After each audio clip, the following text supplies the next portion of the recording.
Parametrinin hansı qiymətlərində funksiyası x-in istənilən həqiqi qiymətlərində təyin olunub? Loqaritmanın təyin obası nə idi? Y bərabər loqaritma a əsasından x funksiyasının təyin obası nə olurdu? X böyük olmalıdır sıfırdan. Yəni loqaritmalı ifadə heç vaxt mənfi ola bilməz. Sıfır da olmaz. Qiymətlər obası istənilən qiymətlər. Mənfi də ola bilər, müsbət də olar, fərq eləməz. Loqaritmalı ifadə çünki a müsbətdirsə bu nə demək? X bərabər də a üstündə y deməkdir.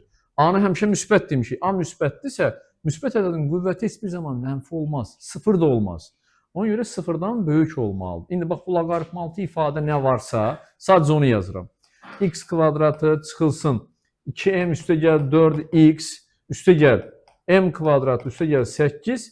Deyir ki, x-in bütün qiymətlərində həmişə müsbət olsun. İndi kvadratik bərabərsizlikdir.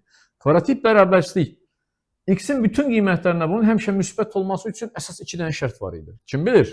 Bəli, a müsbət olmalı idi, bir də d mənfi olmalı idi. Vəssalam, bax bu iki şərt budur.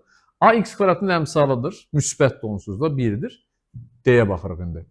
D nədir? D bərabərdir 2m üstə gəl 4-ün kvadratı çıxılsın, 4 vurulsun, m kvadratı üstə gəl 8, bu mənfi olmalıdır. İndi açaq mötərizəni. 4m kvadratı üstə gəl 8 2-yə də vurduq 16m üstə gəl 16 çıxılsın 4m kvadratı çıxılsın 32 kiçik olmalıdır sıfırdan. 4m kvadratları islah oldu. 16m 16 çıxaq 32 də 16 edir. Keçirəm sağ tərəfə müsbət 16-dan kiçikdir. M kiçikdir 1-dən. Bax bu. M-in 1-dən kiçik qiyməti mənfi sonsuzluqdan 1-ə qədər.